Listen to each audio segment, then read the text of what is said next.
สบายดีทุกคนเขาจะมาต่อ EP 2เรื่องการเฮ็ดเวียกเนาะตอนนั้นค่อยบ่ฮู้เลยว่าค่อยทนได้แนวใดจนฮอด1 เดือนตอนนั้นค่อยให้เกือบทุกมื้อทั้งเมื่อยทั้งหมดแรงเงินเดือนก็น้อยเพื่อนร่วมงานที่ดีต่อค่อยก็พากันลาออกจนหมดแล้วเหลือแต่ค่อยเพียงคนเดียวตอนนั้น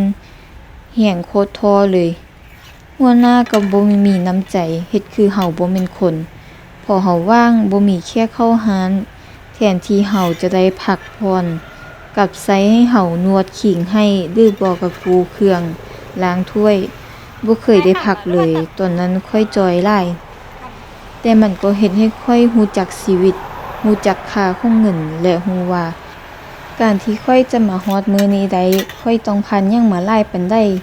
นี่แม่นบางช่วงในชีวิตที่บ่ได้สวยงามแต่มันสอนให้ค่อยเข้าใจว่าความยากลำบากบ่ได้อยู่ถาวรแต่คนที่บ่ยอมแพ้เท่านั้นที่อยู่รอด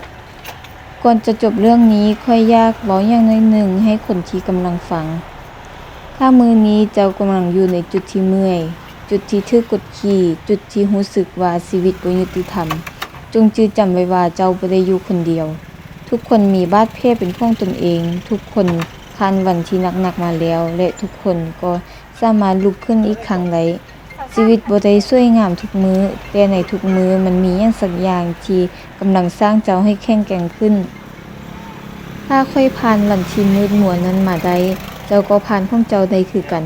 จงอย่าท้อจงอย่าปล่อยมือและจงจื้อจำไว้ว่าเจ้ามีค่าและสมควรกับสิ่งดีๆในชีวิตขอให้ทุกคนมีแรงสู้และบ่ปล่อยให้ความยุ่งยากมาหยุดเจ้าได้คลิปนี้ขอลาไปก่อนไว้เจอกันใหม่คลิปหน้าอย่าลืมกดไลค์และกดติดตามเพื่อเป็นกำลังใจให้เฮ็ดคลิปต่อไปเด้อบ๊ายบาย